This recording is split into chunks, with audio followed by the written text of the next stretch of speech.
प्रदेश Congress committee के अध्यक्ष नैना पटवारी जी, पूर्व मुख्यमंत्री जिसका जन्मदिन आज हम लोग मना रहे हैं, सुशील कुमार शिंदे जी, पृथ्वीराज चौहान जी, नसीम खान जी, प्रदीप पटेल जी, रणजीत जी, जोशी जी, जिला कांग्रेस कमेटी के अध्यक्ष अरविंद शिंदे जी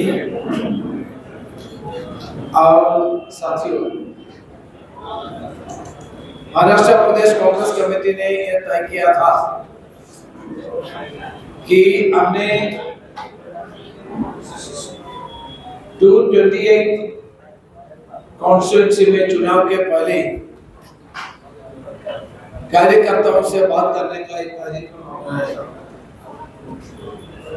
अभी हम लोग 222 कॉन्स्टिट्यूंसी पूरा कर चुका है, 122 कॉन्स्टिट्यूंसी पूरा कर चुका है।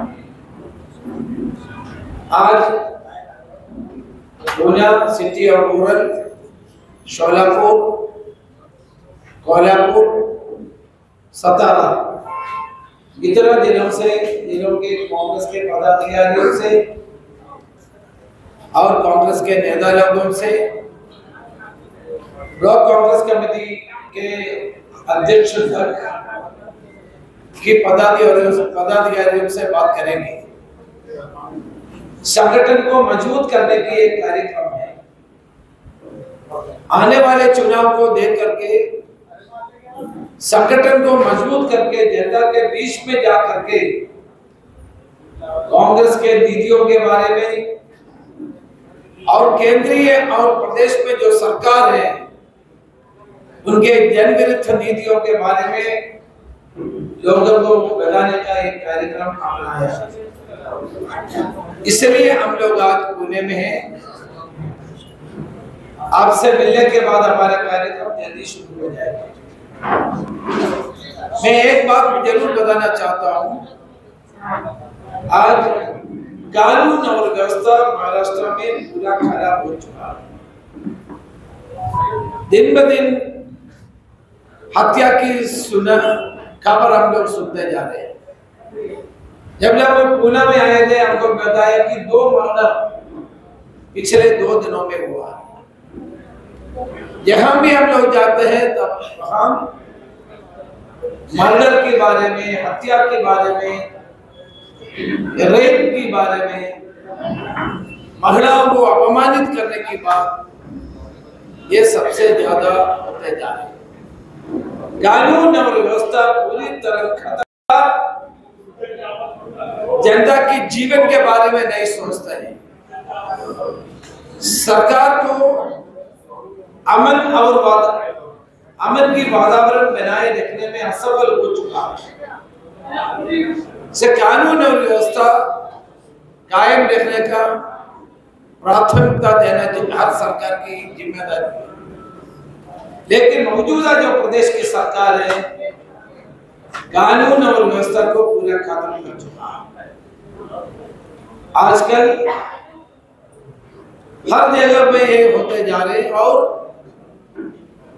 इसको मिटाने का या काबू करने का कोई काम नहीं हो रहा है। इसमें सरकार इन चीजों के ऊपर ख्याल नहीं कर रहा है। केवल सरकार घोटाले के बारे में सोचते हैं, पैसा वसूल करने के बारे में सोचता है। जितना समय मिल गया है उतना में पैसा इकट्ठा करने की कोशिश हो रही है। अब लोग जानते हैं कि पुणे आईटी कैपिटल है। कल और आज हमने इतना रोड ब्लॉकेज होता है, ट्रैफिक ब्लॉकेज, ट्रैफिक जाम, क्या सरकार इसके बारे में सोचते हैं? ये आईटी कैपिटल होने के बाद इसके अंदर का रोड की स्थिति आप लोग जानते हैं। रोड में लोगों को सवारी करने का कोई बहुत बड़ा मुश्किल हो जाता है। ट्रैफिक जाम में लोग फंस जाते हैं। अभी हमको इधर आने के लिए 45 मिनट्स लिया, 1 घंटा लिया। 1 घंटा हुआ आपको मिलने के लिए। मैं सबसे हमारे साथियों से पूछा तो बोले कि सुबह और शाम को इतना ट्रैफिक लोग होते जा रहे हैं, और जो IT इंडस्ट्रीज हैं उनको भी बहुत ज्यादा परेशानी होते जा रही है। तीसरी मुद्दा मुझे ये बताना चाहता हूँ जो फ्लड्स के बारे में, जो बाढ़ हुआ है उसके बारे में हमारे सारे कार्यकर्ता बाढ़ में लोगों को मदद करने में सक्रिय है। सरकार पंचनामा को वेट नहीं करना चाहिए, किसानों को जल्दी से जल्दी मदद पहुंचाने का काम होना चाहिए। और एक बार किसानों के बारे में सरकार नहीं सोच रहे, सोयाबीन प्राइस की बात हो, कॉटन के किसानों की बात हो, MSP डिक्लेयर करने की बात हो, तो सरकार, केंद्रीय सरकार और प्रदेश की सरकार किसानों को पूरी तरह उपेक्षित किया। सब जानते हैं कि गणपति की फेस्टिवल शुरू होने वाले, राइस इतना ज्यादा बढ़ते जा रहे हैं, आम लोगों को बहुत मुश्किल को सामना करना पड़ेगा। इन सारे समस्याओं को लेकर के कांग्रेस पार्टी और महा विकास अघाड़ी लोगों के बीच में जाएंगे, लोगों के बीच में प्रचार करेंगे। हमारा विश्वास है जो पार्लियामेंट के चुनाव में जो महाराष्ट्र के जनता महा विकास अघाड़ी को जो सपोर्ट किया है, वो सपोर्ट आने वाले दिनों में असेंबली के चुनाव में देगा और महा विकास अघाड़ी की सरकार महाराष्ट्र में देने का उम्मीद है।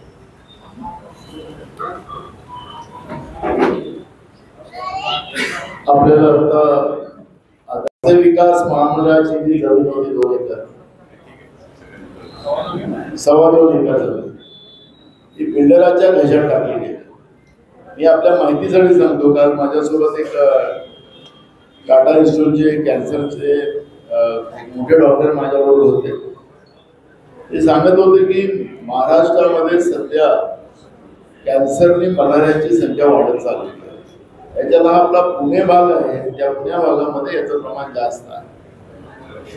आपल्याला माहित असेल की जी जागा होती ससून हॉस्पिटलच्या समोरची, ही या ठिकाणी अद्यावत कॅन्सर हॉस्पिटल बनवण्याचा निर्णय केला गेलेला होता।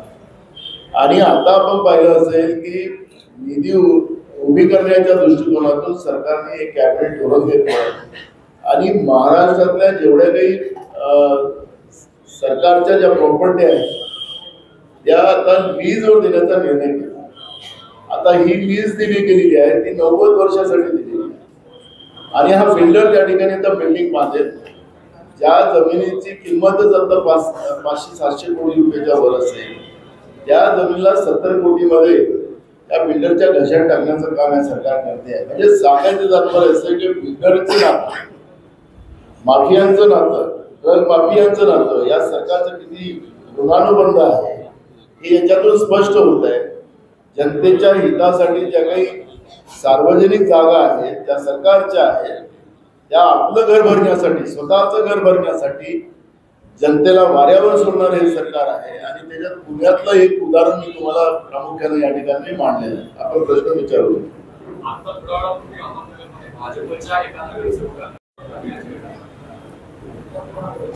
बघा, भाजपला आता वाटायला लागलं, त्यांचा एक आमदार तर मुस्लिम धर्माला तर सरळ म्हणतो तुमच्या घरी आणि तुमच्या दर्ग्यामध्ये येऊन मारे।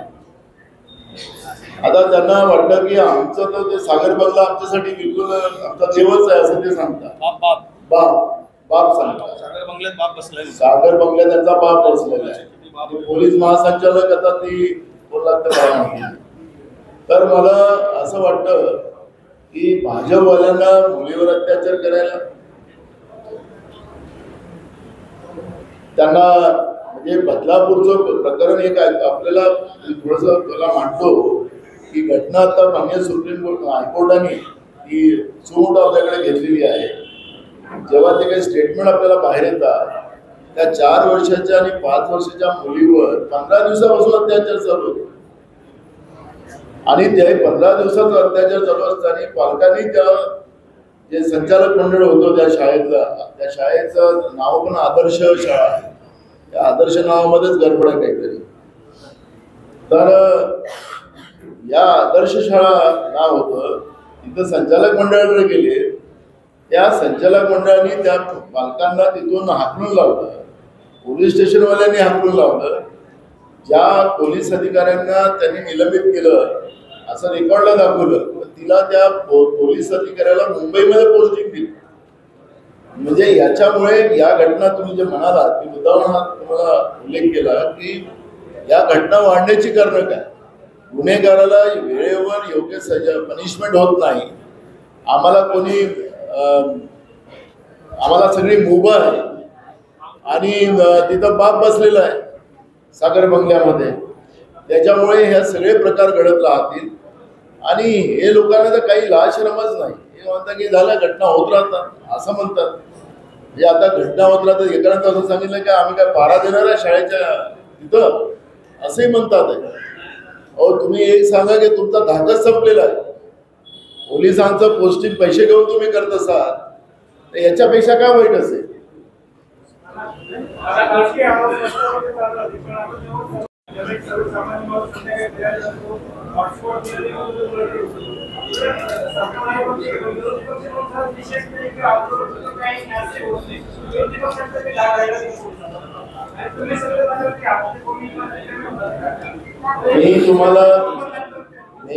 तुम्ही चांगला प्रश्न विचारला. आपल्याला लक्षात असेल, आता आमच्या विरोधी पक्ष नेत्यांनी एक भूमिका मांडली. छत्रपती शिवाजी महाराजांच्या प्रतिमेचा अवमान सर्रास झालेला हे आपल्याला सगळ्यांना दिसतं, सरकारलाही समजतं. 236 कोटी रुपये त्याच्यावर खर्च केला गेलेला होता. त्या जो मूर्तिकार होता त्याला, म्हणजे त्याचा जो काही आता आमच्याकडे एव्हरेज येतो आहे, त्या एव्हरेज मध्ये जवळपास 1-1.5 कोटीमध्ये ते सगळं काम पूर्ण झालं. 236 कोटी रुपये सरकारच्या तिजोरीतून काढले गेले, म्हणजे टाका टाकल्या. आता छत्रपती शिवाजी महाराजांचा अवमान हा महाराष्ट्राच्या दैवताचा अवमान, महाराष्ट्राच्या जनतेच्या भावना हे मांडण्याचं काम आम्ही केलं. पण त्याच्यामध्ये एक गोष्ट आपण पाहिली की छत्रपती शिवाजी महाराजांचा अवमान, त्याचा मुद्दा उपस्थित करणं हा काही राजकारण नाही आहे. ऐका ना, मी त्याच्यावर येतो ना, हे काही राजकारण नाही. बदलापूरमध्ये ज्या लहान मुलीवर अत्याचार झाला, ती भावना मांडणं काही राजकारण नाही आहे. हे सगळे प्रकरण जे आहे ते राजकारणाच्या पलीकडे आहे. पण राज्याचं मुख्यमंत्री, राज्याचे उपमुख्यमंत्री ते सांगतात की विरोधक राजकारण करतात. आता मला सांगा, शिवाजी महाराजांचा अवमान आणि लहान मुलीवरचा अत्याचार हे राजकारण होऊ शकते? माझा तुम्हालाच प्रश्न आहे, राजकारण होऊ शकतं? हे प्रश्न हे राजकारणाच्या पलीकडे.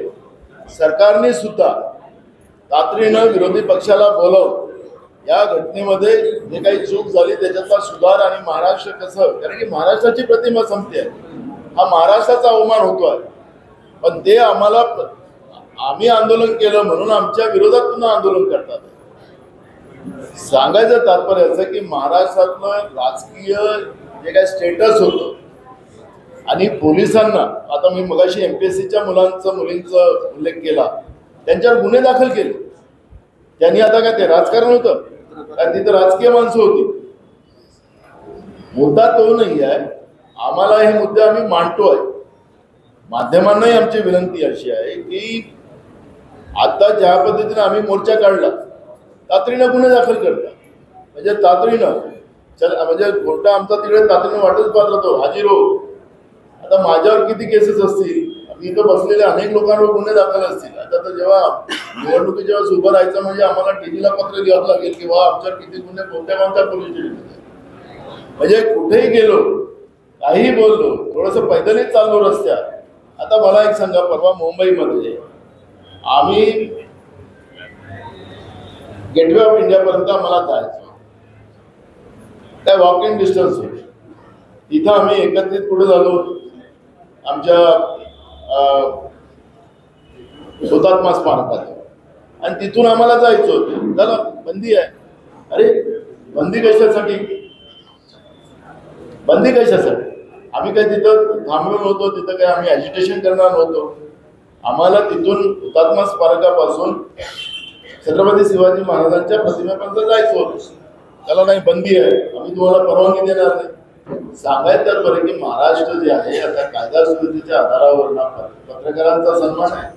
पत्रकारांना पण त्रास दिला जातो. आता बदलापूरमध्ये आमची भगिनी होती, ती तिथं आपण नोट करत होती आणि तो जो वामन म्हात्रे नावाचा होता त्याने त्या पोरीला कुठल्या भाषेत जाऊन बोलला, उलटा तिच्यावरच गुन्हे दाखल केले. वामन मात्र अजूनही सापडला नाही. ज्यांनी आमच्या त्या भगिनीवर ज्या घाणेरडे शब्द वापरले, तू कशाला एकदा आलाय का तुझ्यावर झालं, अशा पद्धतीनं ते बोलले. म्हणून मी तुम्हाला सांगतो की एक चांगली व्यवस्था, तुम्हाला विश्वास आम्ही देतो, तुम्ही प्रश्न विचारले, एक चांगली व्यवस्था महाराष्ट्रात उभी करणं हे आमचं धोरण आहे. महाविकास आघाडी म्हणून आम्ही ते करणार.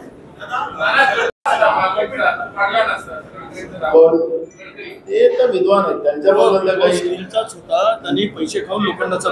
मला आपल्या इथलं आता पुण्याचा जो पुतळा आहे, शाहू महाराजांच्या काळात त्याची सुरुवात व्हायची, पण राजाराम महाराजांच्या छत्रपती राजाराम महाराज त्याला विरोध करणारी लोक होतीच ना त्यावेळेस. त्यावेळेस त्यांनी त्यावेळेच्या इतिहासकार आणि या सगळ्यांना भौतिकारांना पकडून त्यावेळेस असा युद्धपुतळा जेव्हा पुण्यात बांधला जातो तर तिथं काय बांधला जात, पण निवडणुकीच्या तोंडावर मतदान आम्हाला घेता येईल आणि तो पुतळा आपण पाहिला ना, तो पुतळा दिसतो का शिवाजी महाराजांसारखा?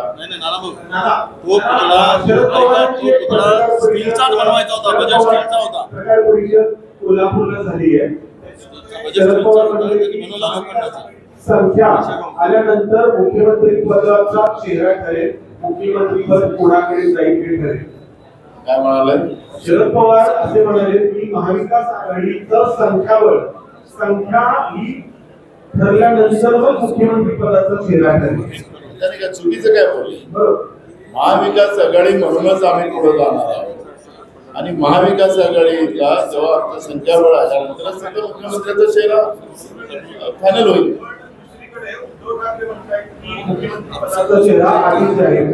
झालं ना तो विषय, त्यांनी मांडला विषय. त्या दिवशी एमडीसी जेव्हा मिटिंग झाली मुंबईला, तिथंच कार्यकर्त्याच्या समोरच झालं की आता आम्ही सगळेजण महाविकास आघाडी म्हणूनच पुढे जाऊ.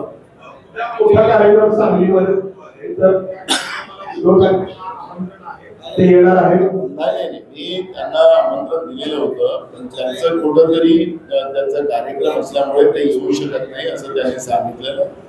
स्वतः विश्वजित कदमकर त्यांना भेटले, पण मी पण स्वतः त्यांना भेटलो. पवार साहेब येतात कार्यक्रम. या मालवणच्या दुर्घटनेनंतर खूप सगळा जनक्षोभ पाहायला मिळतो. मात्र जो जयदीप आपटे आहे तर तो पोलिसांना सापडत नाहीये. लुकआउट नोटीस काढलेली आहे त्याच्यासाठी असं सांगितलं जातं. मी तुम्हाला सांगितलं की बदलापूरचे आरोपी आणि मालवणचे आरोपी, या दोन्ही आरोपी हे मी मगाही सांगितलं की फडणवीस आणि पोलीस महासंचालक यांच्या समर्थनात असल्यामुळे त्यांना अटक केली जात नाही. एकदा मग लुकआउटचं नोटीस काढलं तर ते पाकिस्तानमध्ये का सापडत नाही का? महाराष्ट्रातलं पोलीस एवढं कमजोर झालं? आणि म्हणून माझा थेट आरोप आहे की या दोघांचाही संबंध या आरोपींसोबत आहे. जी काही हिंदीमध्ये माहिती दिलेली आहे त्याला मी मराठीमध्ये आपल्याला मुद्दाम याचा उल्लेख करतो. आपण ज्या शहरात आहोत, ज्या पुण्यामध्ये आहोत, या पुणे शहरातल्या कायदा सुव्यवस्थेचा प्रश्न जो आलेला आहे तो भयानक आहे. इथं दिवसावेळा गोळ्या टाकल्या जातात, त्याला मारलं जाते. त्यांचा वेगळा एक प्रभाव आहे. राज्याच्या सरकारचा आणि प्रशासनाचा वचकच हा आता या माफिया आणि गुंडाइझमसाठी आता तो पूर्ण वचक संपलेला आहे. मला माहिती मिळाली की पोलीस कमिशनर असेल, डीसीपी असतील, सिनियर पीआय असेल, सब इन्स्पेक्टर असतील, कॉन्स्टेबल असेल, जमीनदार असेल, या सगळ्या पदांसाठी पैसे घेऊन ही सगळी पद भरली जातात आणि त्याच्यामुळे पोलीस प्रशासनाचा एकामेकावरही वचक राहिलेला नाही. आणि वरच्याही अधिकाऱ्याला खालचा अधिकारी सांगतो की पैसे देऊन इथं आलेला आहोत, त्याच्यामुळे तुम्ही मला काही नाही, मी जेवढे काय पाप करायचे ते करतोय. त्यामुळे या पुण्यामधलं जनसामान्याचं जगणं आता मुश्किल झालेलं आहे, अशी परिस्थिती आज आहे. सब इन्स्पेक्टर रँकच्या अधिकाऱ्यावर सुद्धा माफिया म्हणजे ड्रग माफिया, हा जो हमला केलेला होता पोलीस सब इन्स्पेक्टरवर, तो ड्रग माफिया होता. त्याने त्याला पकडण्याचं काम केलं आणि त्या ड्रग माफियानं त्या पोलीस सब इन्स्पेक्टरवर वार केले. ही घटना आपल्या पुण्यामध्ये झाली. हे मागच्या काळात सांगितलं की पुणे हे आमचं महाराष्ट्राचा सांस्कृतिक वारसा लाभलेलं एक विचाराचं पूर्ण शहर आहे आणि या शहरामध्ये या पद्धतीच्या घटना पूर्ण महाराष्ट्राला काळीमा लावण्याचं काम केलं जाते आणि हे भ्रष्ट सरकार त्याला कारणीभूत आहे. त्या पोलिसांच्या पोस्टिंग मध्ये सुद्धा पैसे घेतले जात असतील. आणि मी काल पण मुंबईमध्ये सांगितलं की पोलीस आयुक्त आमच्या या डीजी आहेत रश्मी शुक्ला यांचीच त्या ठिकाणी पोस्टिंग हे चुकीच्या मार्गाने झालेली आहे आणि त्यांची पण पकड आता राहिलेली नाही आहे. आणि म्हणून मालवणमध्ये छत्रपती शिवाजी महाराजांच्या प्रतिमेचा अवमान करणारे गुन्हेगार अजूनही सापडलेले नाही. त्याचप्रमाणे बदलापूरच्या घटनेमधले सुद्धा आरोपी अजूनही पकडले गेले नाही आणि या सगळ्या आरोपीचा संबंध डायरेक्ट राज्याच्या गृहमंत्र्यांसोबत आहे, देवेंद्र फडणवीसांसोबत आहे. आणि देवेंद्र फडणवीस आणि पोलीस महासंचालक रश्मी शुक्ला या दोघांचा सांगड असल्यामुळे मुख्यमंत्र्यांनी तातडीने हस्तक्षेप करावा आणि महाराष्ट्राला ही जी गुन्हेगारी कीड लागलेली आहे ही गुन्हेगारीची कीड संपवावी आणि हे जे आरोपी आहेत यांना तातडीने पकडलं गेलं पाहिजे, ही भूमिका काँग्रेस पक्षाची आहे. पण अजूनपर्यंत तसं कुठेही चित्र पाहायला मिळत नाही. दुसरा महत्वाचा प्रश्न, राज्यामध्ये दुष्काळाची परिस्थिती निर्माण झालेली आहे आणि या दुष्काळाच्या परिस्थितीमध्ये अतिवृष्टीमुळे मोठ्या प्रमाणात पिकं नाहीशी होतात आहे. पूर्व विदर्भात पहिल्या टप्प्यामध्ये अतिवृष्टी झाली, धानाचं आणि सोयाबीनचं आणि कापसाचं पीक नाहीसं झालं. पण आता दुसऱ्या टप्प्यामध्ये जो पाऊस पडतो आहे त्या ठिकाणी मराठवाडा आणि विदर्भातला काही भाग पूर्ण पिकं नाहीसे त्या ठिकाणी झाली. सरकार सर्वे करायला तयार नाही. काल आम्ही आमचे त्या भागातले सगळे नेते आम्ही शेतकऱ्यांच्या शेतावर पाठवलेले होते आणि शेतकऱ्यांची सगळी दयनीय अवस्था त्या माध्यमातून आमच्याजवळ रिपोर्ट त्यांची आलेली आहे. काल मुख्यमंत्र्यांना आम्ही पत्र दिलेलं आहे की तातडीनं सर्वे करून तातडीनं मदत करावी. मुख्यमंत्री आम्ही शेतकऱ्यांच्या पाठीशी एवढंच बोलतात आणि पैशाची घोषणा करतात, पण मागच्या काळातले सुद्धा जे काही नुकसान झालेलं आहे त्याचे पैसे अजूनपर्यंत शेतकऱ्यांना मिळाले नाही. पीक विमा हे फक्त मोदींच्या मित्रांसाठी चालते हे पण त्याच्यातून सिद्ध झालेलं आहे आणि मोठ्या प्रमाणात महाराष्ट्रामध्ये शेतकऱ्यांच्या आत्महत्या आपल्याला पाहायला मिळते आहे. MPSCच्या मुलांचं आपल्या पुणे शहरामध्ये 3 दिवस भर पावसामध्ये मुलं आणि मुलींच्या हजारोच्या तादादमध्ये आंदोलन झालं. मी स्वतः मुख्यमंत्र्याला शोधलं, मुख्यमंत्र्यांचा संपर्क झाला नाही. राज्याचे उपमुख्यमंत्री देवेंद्र फडणवीसांशी माझा संपर्क झाला. त्यांना सांगितलं की तुम्ही लक्ष घाला आणि त्या माध्यमातून MPSC साठी जे पोरं त्यांनी अनेक दिवसाची तयारी केलेली आहे त्यांचं नोटिफिकेशन अजूनपर्यंत निघालं नाही आणि पोरांनी या ठिकाणी भर पावसामध्ये मुलं मुली त्या ठिकाणी आंदोलनाला बसलेली आहेत. पण यांनी त्यांचं ऐकलं नाही. इथल्या पोलीस कमिशनरच्या माध्यमातून त्या विद्यार्थ्यांवर लाठीचार्ज करण्याचं पाप केलं आणि या सगळ्या मुलामुलींचं आंदोलन कसं तोडता येईल आणि खोटे गुन्हे दाखल कसे करता येईल असा प्रयत्न झाला. सरकारने त्या काळामध्ये जे काही आश्वासन दिले MPSCच्या मुलामुलींसाठी त्या आश्वासनाची पूर्तता अजूनपर्यंत झालेली नाही. म्हणजे सांगायचं तात्पर्य असं की या महाराष्ट्रामध्ये शिकलेल्या मुलामुलींची किंमत राहिलेली नाही. अनेक पदं आज महाराष्ट्रामध्ये खाली आहेत, पदं भरली जात नाही. जिल्हा परिषदेच्या शाळांमध्ये शिक्षक नाही. प्रायव्हेट शाळांमध्ये पण शिक्षक नाहीत अशी परिस्थिती आज महाराष्ट्रामध्ये आहे. शिक्षणाचा बोजवारा महाराष्ट्रामध्ये निर्माण झालेला आहे. त्यामुळे शिकलेले मुलं मुली आहेत त्यांचं आयुष्य बर्बाद आणि नवीन पिढी जी आहे त्या नवीन पिढीलाही सुद्धा शिक्षकाविना आता शिकावं लागतंय आणि त्यांचंही आयुष्य बर्बाद केलं जाते आहे. अशी परिस्थिती आज महाराष्ट्रामध्ये आहे. शाळामध्ये आमच्या लहान मुली असुरक्षित आहेत. त्याच्याबद्दलचं कुठलंही धोरण सरकारजवळ नाही. शक्ती कायद्याच्या माध्यमातून महाविकास आघाडी सरकारने या अशा लाडका मंत्री योजना आहे. तर लाडका मंत्री योजना सगळं आता लाडका साली, लाडका साळा, लाडकी सासू हे सगळं काढतील. आता त्यांना मताची पडली कडकी लोकसभे म्हणून बहीण आठवली लाडकी जे म्हणाय ना, मताची पडली कडकी लोकसभे आता आठवली बहीण लाडकी, पुन्हा कडकी पडली की पुन्हा काहीतरी नवीन यांच्या हृदयात धडकी भरेल असं सगळं चाललेलं हेच त्यामध्ये.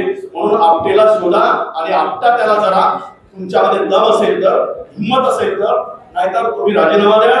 महाराष्ट्राच्या महाराजांच्या उजळा तुम्ही मानू शकत नाही, निकृष्ट मानू शकता, महिलांचं संरक्षण करू शकत नाही. रोज अत्याचार घडत आहे, यावर सरकार काम करत नाही. शेतकऱ्याला वाऱ्यावर सोडलं, बेरोजगारांचा तर प्रश्नच नाही. म्हणून आपल्या सगळ्यांना आमची नम्रपणे विनंती आहे की आता पुढच्या बदलत्या आहे. महाराष्ट्र एक सत्ता बदलणार आहे, पण आपण सुद्धा आम्हाला साथ द्यावी अशी विनंती करतो आणि मी थांबतो. धन्यवाद. एक असं कृत्य करणारे जे काही नराधाम असतील त्यांच्यावर कडक कारवाई करण्याचा निर्णय महाविकास आघाडीने केला होता. तो कायदा विधानसभेत पारित केला. महामहिम राष्ट्रपती मोदयांकडे तो पेंडिंग आहे. पण राज्यातलं सरकार तो कायदा पारित करून आणू शकला नाही. वरतं आमचं सरकार, खालतं आमचं सरकार, डबल इंजिनचं सरकार. हे डबल इंजिनचं सरकार हे फेल झालेलं सरकार आहे. या ठिकाणी आमच्या लहान मुलींना पण शाळेमध्ये सुरक्षितता देऊ शकत नाही. महाराष्ट्रामध्ये मुली आणि महिला मोठ्या प्रमाणात गायब होतात आहेत, त्यांचा पत्ता लागत नाही, कुठं चाललेलं त्या. त्यामुळे या सगळ्या परिस्थितीमध्ये आपण पाहिलं की राज्याचं सरकार प्रत्येक पावलावर फेल झालेलं आहे. आणि लाडल्या बहिणीच्या माध्यमातून इव्हेंटबाजी करणं हे सरकारचं धोरण आहे. या इव्हेंटबाजीमध्ये सरकारने आम्ही माहितीच्या अधिकारात माहिती घेतली, त्याच्यामध्ये करोडो रुपये म्हणजे 470 कोटी रुपये तर नुसतं त्याचा प्रचार आणि प्रसार करण्यासाठी त्यातून खर्च करतात आहे. आणि हे जे तीनही राज्याचे मुख्यमंत्री आणि दोन्ही उपमुख्यमंत्री जातात त्या ठिकाणी जो इव्हेंट केला जातो त्या इव्हेंटमध्ये आपण पाहतोय की करोडो रुपये जनतेच्या पैशाची उधळपट्टी त्या ठिकाणी केली जाते असं चित्र आपण पाहतोय. तर राज्यातलं सरकार जे आहे ते सरकार जनतेच्या पैशाची उधळपट्टी करणारं सरकार. आणि त्या निमित्तानं ही जी महागाईचा उल्लेख आदरणीय चंद्रशेखर साहेबांनी केला, हा जेवढा पैसा आज 10 लाख कोटीच्या वरचं कर्ज या राज्याच्या जनतेवर या सरकारने घेतलेला आहे. आणि त्याच्यामुळे रोज कर्जावर हे सरकार चाललेलं आहे. कर्ज घेऊन दिवाळी साजरी करणारे हे सरकार आहे. आणि म्हणून या सरकारला आता सत्तेतूनच बाहेर काढा अशी जनतेची मागणी आपल्याला पाहायला मिळते आहे. आणि मला असं वाटतं की महाराष्ट्रामध्ये असं निर्दयी, निर्ढावलेलं आणि बेभिचारी सरकार हे महाराष्ट्राच्या इतिहासामध्ये पहिल्यांदा महाराष्ट्राची जनता पाहत आहे. आणि म्हणून या सरकारला खोक्याचं सरकार, असंविधानिक सरकार अशा पद्धतीचा जनतेमध्ये उल्लेख सुरू झालेला आहे. प्रश्न विचार.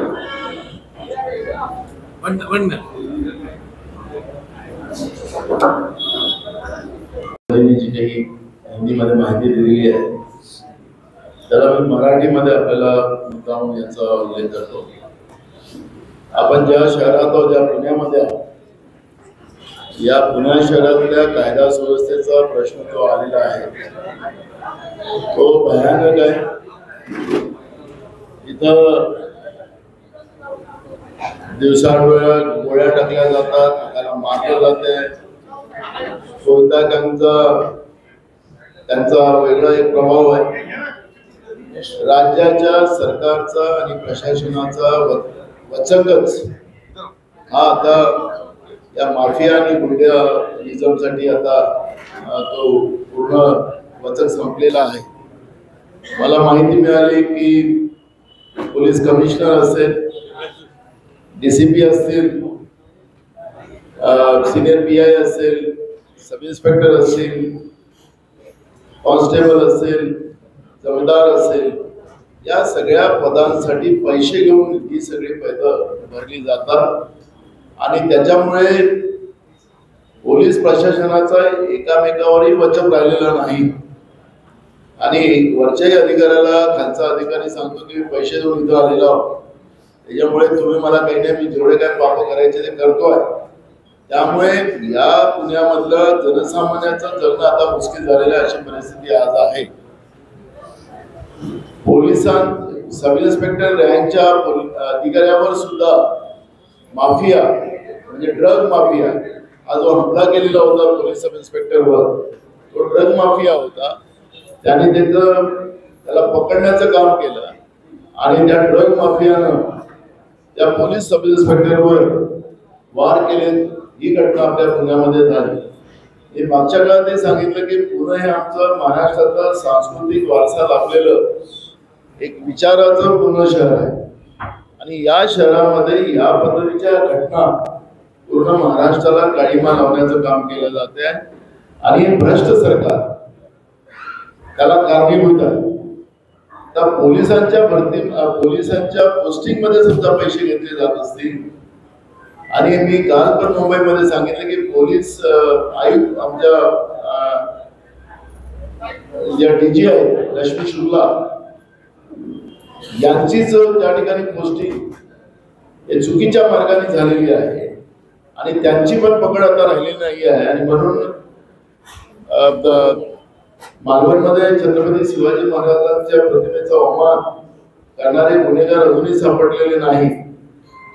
त्याचप्रमाणे बदलापूरच्या घटनेमध्ये सुद्धा आरोपी अजूनही पकडले गेले नाही आणि या सगळ्या आरोपीचा संबंध डायरेक्ट राज्याच्या गृहमंत्र्यांसोबत आहे, देवेंद्र फडणवीसांसोबत आहे आणि देवेंद्र फडणवीस आणि पोलीस महासंचालक रश्मी शुक्ला या दोघांचा सांगड असल्यामुळे मुख्यमंत्र्यांनी तातडीने हस्तक्षेप करावा आणि महाराष्ट्राला ही जी काही गुन्हेगारी कीड लागलेली आहे ही गुन्हेगारीची कीड संपवावी आणि हे जे आरोपी आहेत यांना तातडीने पकडलं गेलं पाहिजे, ही भूमिका काँग्रेस पक्षाची आहे. पण अजूनपर्यंत तसं कुठेही चित्र पाहायला मिळत नाही. दुसरा महत्वाचा प्रश्न, राज्यामध्ये दुष्काळाची परिस्थिती निर्माण झालेली आहे आणि या दुष्काळाच्या परिस्थितीमध्ये अतिवृष्टीमुळे मोठ्या प्रमाणात पिकं नाहीशी होतात आहे. पूर्व विदर्भात पहिल्या टप्प्यामध्ये अतिवृष्टी झाली, धानाचं आणि सोयाबीनचं आणि कापसाचं पीक नाहीसं झालं. पण आता दुसऱ्या टप्प्यामध्ये जो पाऊस पडतो आहे त्या ठिकाणी मराठवाडा आणि विदर्भातला काही भाग पूर्ण पिकं नाहीसे त्या ठिकाणी झाली. सरकार सर्वे करायला तयार नाही. काल आम्ही आमचे त्या भागातले सगळे नेते आम्ही शेतकऱ्यांच्या शेतावर पाठवलेले होते आणि शेतकऱ्यांची सगळी दयनीय अवस्था त्या माध्यमातून आमच्याजवळ रिपोर्ट त्यांची आलेली आहे. काल मुख्यमंत्र्यांना आम्ही पत्र दिलेलं आहे की तातडीनं सर्वे करून तातडीनं मदत करावी. मुख्यमंत्री आम्ही शेतकऱ्यांच्या पाठीशी एवढंच बोलतात आणि पैशाची घोषणा करतात, पण मागच्या काळातही सुद्धा जे काही नुकसान झालेलं आहे त्याचे पैसे अजूनपर्यंत शेतकऱ्यांना मिळाले नाही. पीक विमा हे फक्त मोदींच्या मित्रांसाठी चालते हे पण त्याच्यातून सिद्ध झालेलं आहे आणि मोठ्या प्रमाणात महाराष्ट्रामध्ये शेतकऱ्यांच्या आत्महत्या आपल्याला पाहायला मिळते आहे. MPSCच्या मुलांचं आपल्या पुणे शहरामध्ये 3 दिवस भर पावसामध्ये मुलं आणि मुलींच्या हजारोच्या तादादमध्ये आंदोलन झालं. मी स्वतः मुख्यमंत्र्याला शोधलं, मुख्यमंत्र्यांचा संपर्क झाला नाही. राज्याच्या उपमुख्यमंत्री देवेंद्र फडणवीसांशी माझा संपर्क झाला, त्यांना सांगितलं की तुम्ही लक्ष घाला आणि त्या माध्यमातून MPSC साठी जे पोरं त्यांनी अनेक दिवसाची तयारी केलेली आहे त्यांचं नोटिफिकेशन अजूनपर्यंत निघालं नाही आणि पोरांनी या ठिकाणी भर पावसामध्ये मुलं मुली त्या ठिकाणी आंदोलनाला बसलेली आहेत. पण यांनी त्यांचं ऐकलं नाही. इथल्या पोलीस कमिशनरच्या माध्यमातून त्या विद्यार्थ्यांवर लाठीचार्ज करण्याचं पाप केलं आणि या सगळ्या मुलामुलींचं आंदोलन कसं तोडता येईल आणि खोटे गुन्हे दाखल कसे करता येईल असा प्रयत्न झाला. सरकारने त्या काळामध्ये जे काही आश्वासन दिले MPSCच्या मुलामुलींसाठी, त्या आश्वासनाची पूर्तता अजूनपर्यंत झालेली नाही. म्हणजे सांगायचं तात्पर्य असं की या महाराष्ट्रामध्ये शिकलेल्या मुलामुलींची किंमत राहिलेली नाही. अनेक पदं आज महाराष्ट्रामध्ये खाली आहेत, पदं भरली जात नाही. जिल्हा परिषदेच्या शाळांमध्ये शिक्षक नाही, प्रायव्हेट शाळांमध्ये पण शिक्षक नाहीत. अशी परिस्थिती आज महाराष्ट्रामध्ये आहे. शिक्षणाचा बोजवारा महाराष्ट्रामध्ये निर्माण झालेला आहे. त्यामुळे शिकलेले मुलं मुली आहेत त्यांचं आयुष्य बर्बाद आणि नवीन पिढी जी आहे त्या नवीन पिढीलाही सुद्धा शिक्षकाविना आता शिकावं लागतंय आणि त्यांचंही आयुष्य बर्बाद केलं जाते आहे. अशी परिस्थिती आज महाराष्ट्रामध्ये आहे. शाळामध्ये आमच्या लहान मुली असुरक्षित आहेत, त्याच्याबद्दलचं कुठलंही धोरण सरकारजवळ नाही. शक्ती कायद्याच्या माध्यमातून महाविकास आघाडी सरकारने या अशा